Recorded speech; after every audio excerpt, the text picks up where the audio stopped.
Friends, welcome to my channel. स्वागत है आप सभी का आज के इस सेशन में। जैसा कि आप सभी देख रहे हैं यहाँ, आज हम लोग पढ़ेंगे रिवोल्ट ऑफ 1857 इन बिहार। ये 67th बीपीएससी के लिए प्लस सीडीपीओ के लिए काफ़ी महत्वपूर्ण है और साथ में बिहार के अन्य एग्जाम के लिए भी बहुत महत्वपूर्ण है। तो जैसा कि ये सीरीज अभी चल रहा है मॉडर्न हिस्ट्री का, इसमें हम लोग नेक्स्ट पार्ट पढ़ेंगे रिवोल्ट ऑफ 1857 इन बिहार। तो आइए इसमें एक एक करके देखते हैं क्या कारण था, कौन कौन से इसके प्रमुख पार्टिसिपेंट थे, जिनके आगे पीछे ये पूरा रिवोल्ट चला और यहाँ से प्रश्न आने की संभावना बहुत ही ज़्यादा है क्योंकि ये एक बहुत इम्पोर्टेंट रिवोल्ट था। तो यहाँ से आपको प्रीवियस में भी एग्जाम में आपको क्वेश्चन पूछा गया है और ये आगे भी पूछा जाएगा। तो चलिए डिले ना करते हुए हम लोग इस सेशन को शुरू करते हैं और इसमें पहले देख लेते हैं कॉज। कॉज क्या है आउटब्रेक होने का रिवोल्ट ऑफ 1857 बिहार में? कारण क्या था? तो बिहार में भी वही कारण था, same as the in the other part of India.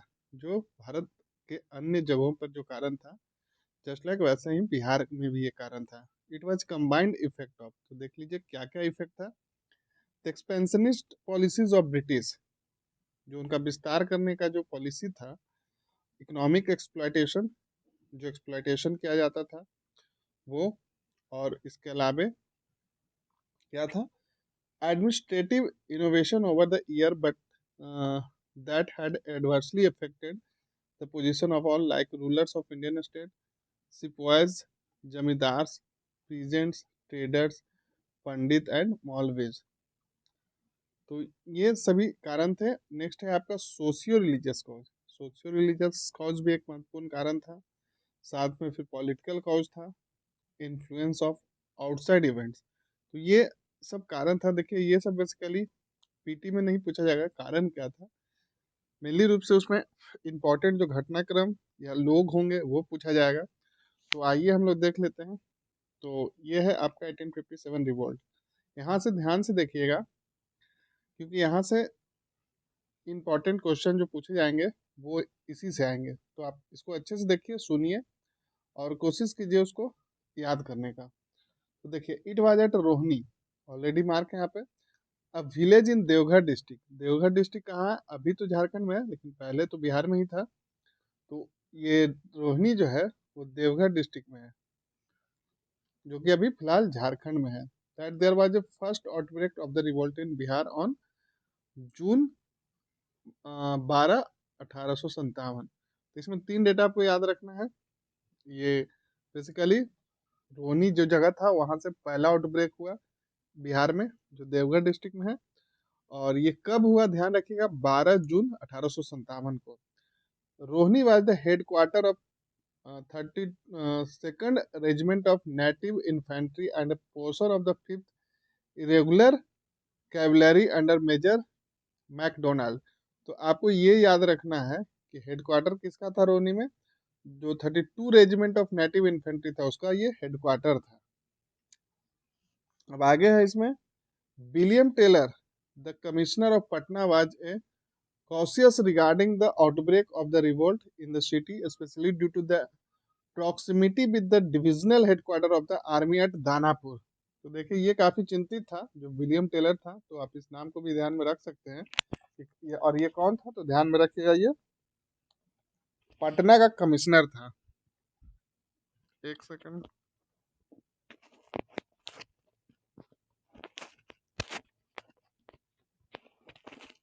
हाँ तो चलिए अब आगे देख लेते हैं।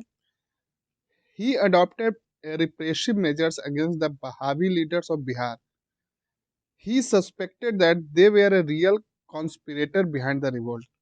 तो इनके अनुसार इनको क्या लगता था कि जो एक्चुअल कॉन्स्पिरेटर थे, मतलब षड्यंत्रकर्ता, वो जो बहावी लीडर्स थे वो लोग थे इस रिवोल्ट का।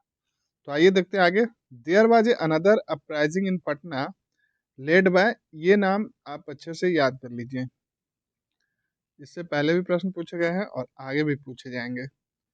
पीर अली खान कौन थे ये? तो ये बुक सेलर थे। Agent loyal of opium trade was killed in this uprising. Another uprising एक हुआ था पटना में जिसके लीडर थे पीर अली खान,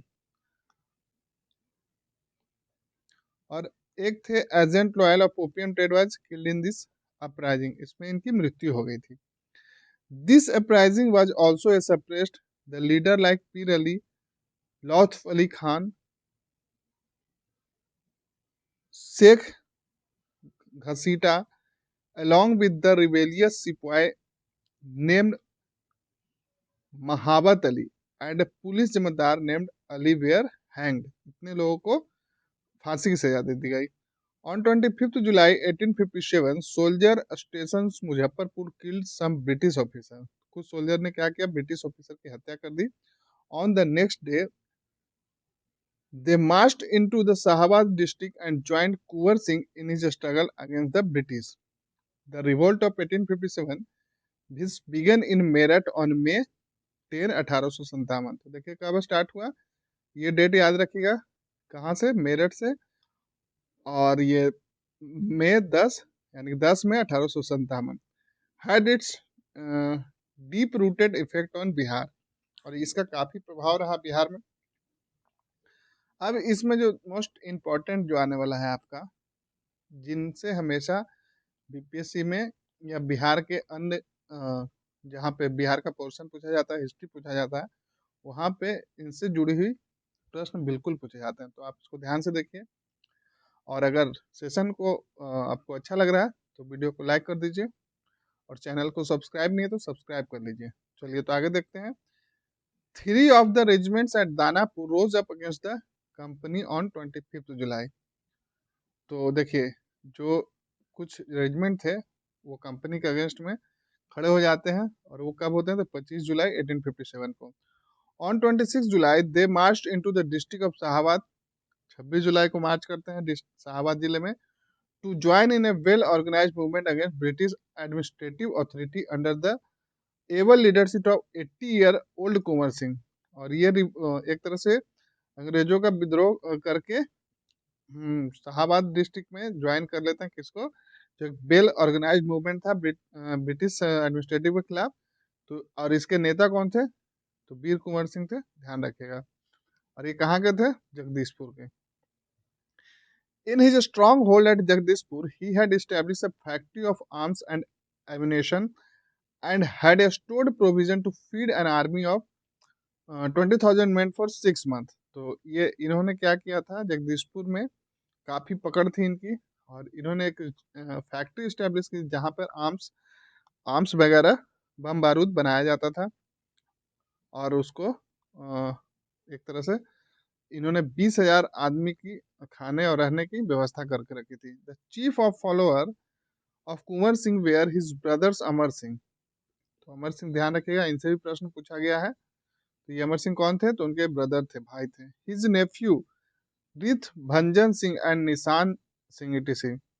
तो ये उनके सहयोगी थे, फॉलोअर बोलिए सहयोगी बोलिए। On Monday 27 July Kunwar Singh party joined by the troops from Danapur visit the British at Arrah. और ये जो ये ट्रूप्स था जो मार्च किया था, वो कुंवर सिंह को जुलाई 27 को ज्वाइन कर लेता है। Nearly 500 soldier comprising of the European and six sent from Danapur under Captain Dunbar for the relief of the beleaguered uh, beleaguered British garrison at Ara had on defeat on 30 July, and those who survived retreated in the utter frustration। अब आगे है इसमें आपका, British were saved at the critical situation by major Eyre who on his way to Allahabad turned towards Arrah. Actually देखिए यहाँ पे कहानी में ट्विस्ट कहाँ से आता है, ये जो मेजर आयर था वो जा रहा था कहाँ, इलाहाबाद, बट वो क्या होता है, इस घटनाक्रम को देखते हुए वो आरा की तरफ मुड़ जाता है and defeated Kunwar Singh forces. तो कुंवर सिंह फोर्स को हरा देता है at Bibiganj on 3rd August and relieved the British garrison, और इनको छुड़ा लेता है। तो ध्यान रखिएगा, ये इंपॉर्टेंट है जगह, बीबीगंज में होता है, जहाँ पे मेजर आयर इनके फोर्स को हरा देता है कुंवर सिंह के, और ब्रिटिश गैरिसन को छुड़ा लेता है। He captured Jagdishpur, destroyed munitions, buildings and even temples, but Kunwar Singh was not deterred। तो ये क्या करता है, पूरी तरह से कहिए कि जगदीशपुर को तबाह कर देता है, बट लेकिन उनको कुंवर सिंह को पकड़ने में नाकाम रहता है। He extended the sphere of his activities far and wide. Leaders in other parts of Bihar were greatly influenced by Kunwar Singh example. इससे मतलब एक तरह से काफी प्रभावित हो जाते हैं बिहार के जो अन्य लीडर लोग थे। He was a correspondence with those who have conducting the movement in these areas, and there was a connecting link between the uprising in छोटा नागपुर, शाहबाद, तिरहुत, भागलपुर एंड पटना। तो ये सब देखते जाइए, जहाँ पे इंपॉर्टेंट रहेगा मैं खुद से बोल दूंगा। Kunwar Singh activities cross the border of Bihar, तो जो ये वीरता का जो उनका परिचय था वो बिहार के बाहर भी चला गया। He sought to act in cooperation with some of the prominent leader and rebels troop in other parts of India, जैसे ग्वालियर, लखनऊ, आजमगढ़, रेवा एंड सो ऑन। तो ये क्या करते हैं, उन लोगों के साथ एक कॉपरेशन करते हैं जो अदर जगह लोग जो थे, जो देश के लिए आज़ादी के लिए लड़ रहे थे। Leaving Bihar in August 57, he moved from place to place fighting undauntedly against the British troops. और ये अनेक जगह ये क्या करते हैं, छोड़ देते हैं अगस्त 1857 बिहार को, और अन्य अलग अलग जगहों पे वो हमेशा ब्रिटिशर्स के खिलाफ लड़ते रहे। In September 1857 Kunwar Singh made a attempt to enter Rewa territory but was opposed by lieutenant Osborne an political employ of the local raja. तो ये जैसे ही रीवा में इंटर करने के लिए गए तो वहां उनका लड़ाई हो जाता है लेफ्टिनेंट ऑसबोर्न से, बस ये ध्यान रखिएगा। Then he went to Banda, तो उसके बाद वो बांदा चले जाते हैं। From Banda he proceeded to Kalpi, Kalpi चले जाते हैं along with the Nishan Singh joined by the Gwalior troops. They took part in the battle of Kanpur. और उसके बाद क्या होता है, बांदा के बाद वो कल्पी चले जाते हैं, और कल्पी के बाद वहाँ उनका जो सहयोगी थे निशान सिंह, वो ज्वाइन करते हैं ग्वालियर ट्रूप को, and they took part in the battle, और वो भाग ले लेते हैं कौन सा, बैटल ऑफ कानपुर में। In this battle of Kanpur Nana Sahib and his allies were defeated. Kunwar Singh then march towards the Lucknow. वहां पे क्या होता है, लड़ाई में नाना साहब और जो उनके सहयोगी थे वो हार जाते हैं। Kunwar Singh then march towards the Lucknow, उसके बाद वो लखनऊ की तरफ रुख कर देते हैं। Where he was presented with a robe of honor, a fireman for the district of Azamgarh, and 12,000 rupees in cash by Shah of Awadh। तो ये उनको एक तरह से सम्मान दिया जाता है। From there he move to Azamgarh, वहां से आजमगढ़ की ओर चले जाते हैं। Where he defeated British troops, और यहाँ पे वो ब्रिटिश ट्रूप को हराने में सफल रहते हैं। From Azamgarh he proceeded toward the Ghazipur, Azamgarh से फिर कहाँ चले जाते हैं, Ghazipur. He plan was then to cross the Ganga and reoccupy Jagdishpur, और उसके बाद वो प्लान करते हैं गंगा पार करके फिर से जगदीशपुर पे अपना पकड़ बनाने का। In Ghazipur area Kunwar Singh received assistance and supplies for his troops from some zamindars and common rural people. यहाँ पे जो लोकल रूलर थे और कुछ जो जमींदार लोग थे वो सहयोग करते हैं उनको।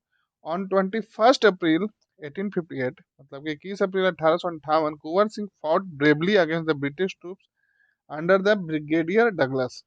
तो देखिए ये भीषण युद्ध होता है कुंवर सिंह और ब्रिगेडियर डगलस के बीच, कब, तो 21 अप्रैल 1858 को। ध्यान रखिएगा इसको, इंपॉर्टेंट है। And he was severely wounded and lost his honour, तो वो घायल हो जाते हैं, और उनका वो एक हाथ एक तरह से एक तरह से घायल हो जाते हैं इतने कि वो किसी काम का नहीं रहता है, काम हो जाता है। He cross the Ganga at Shivpur Ghat the same night, और उसी दिन वो गंगा पार करके शिवपुर घाट पे पहुंचते हैं।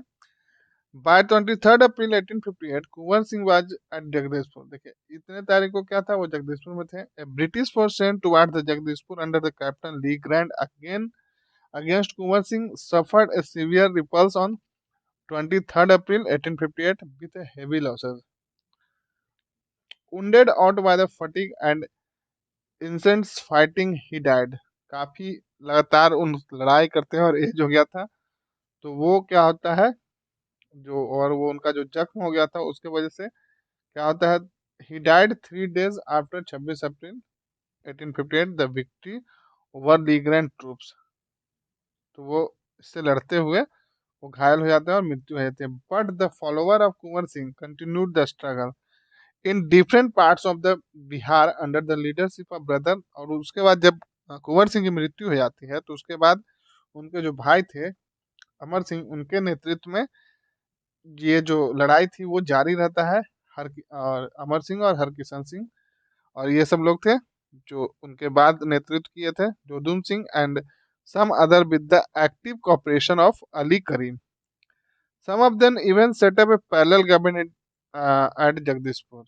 बाद में क्या होता है, एक पैरेलल गवर्नमेंट बना लेते हैं। Amar Singh went to Terai region. Amar Singh कहाँ चले जाता है, Terai region. Assume to leadership of Nana Sahib troops but he was captured in the middle of December 1859।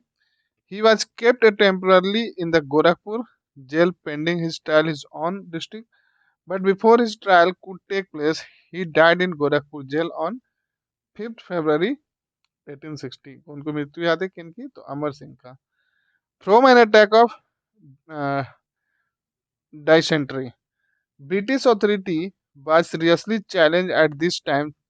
Jharkhand region as well, which part of Bihar at that time। और उसी दौरान क्या होता है कि झारखंड से भी काफी ब्रिटिशर्स को चैलेंज मिलता है।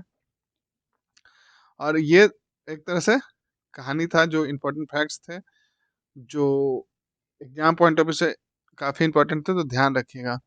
अब अगला जो ये टॉपिक है इसमें, वो है आपका बहावी मूवमेंट इन बिहार। तो आइए देख लेते हैं बहावी मूवमेंट, जिससे पहले भी चर्चा किया मैंने, जिसको कि अंग्रेज लोग मानते थे कि 1857 के रिवोल्ट के बिहार में जो कारण था ये बहावी वाले लोग ही थे। तो आइए देख लेते हैं। Wahabi refers to disciple of Abdul Wahab of Najd. मतलब बहावी किसको बोलते हैं, अब्दुल बहाब के जो डिसाइपल थे उनको बोलते हैं। British use this term for political propaganda. तो ब्रिटिश इस टर्म को किस लिए यूज करते थे, पॉलिटिकल प्रोपेगेंडा का। Patna was an important centre of this movement for 40 year. और पटना जो होता है मेन सेंटर होता है इसका कितने वर्षों तक, तो ये रहता है 40 साल। तो ये देखिए यहाँ पे होगा 1828 से 68 तक। It was controlled by the member of well to do Muslim family of the town who were noted for their learning and PT.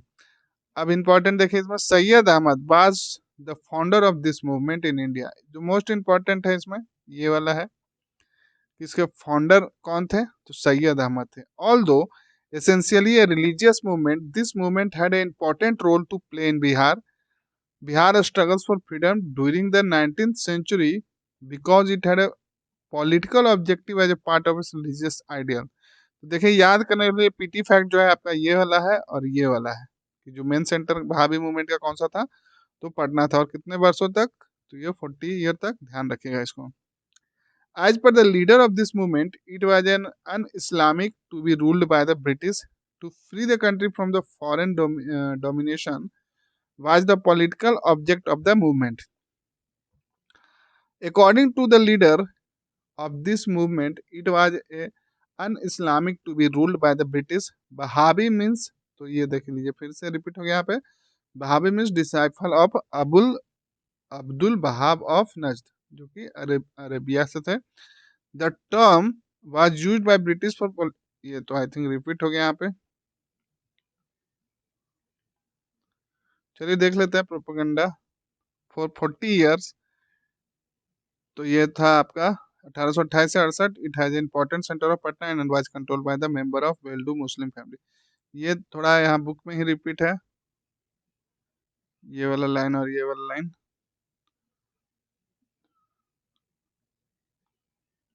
चलिए तो कोई दिक्कत नहीं है। तो इसको आज के सेशन को हम लोग यहीं पे रोकते हैं, और आगे जो मोस्ट इम्पॉर्टेंट टॉपिक है मैं बहुत जल्द उसका वीडियो लेके आऊँगा। तो चलिए, आप लोग इस वीडियो से जुड़े, आप सभी का धन्यवाद। और हाँ, इसको शेयर करना ना भूलें, और जितना जो मैंने फैक्ट या मार्क करके बताया उसको आप कहीं पे नोट डाउन कर लीजिए, ताकि आपको रिवीजन करना थोड़ा आसान हो जाए लास्ट टाइम पे। चलिए, आप सभी को ऑल द बेस्ट।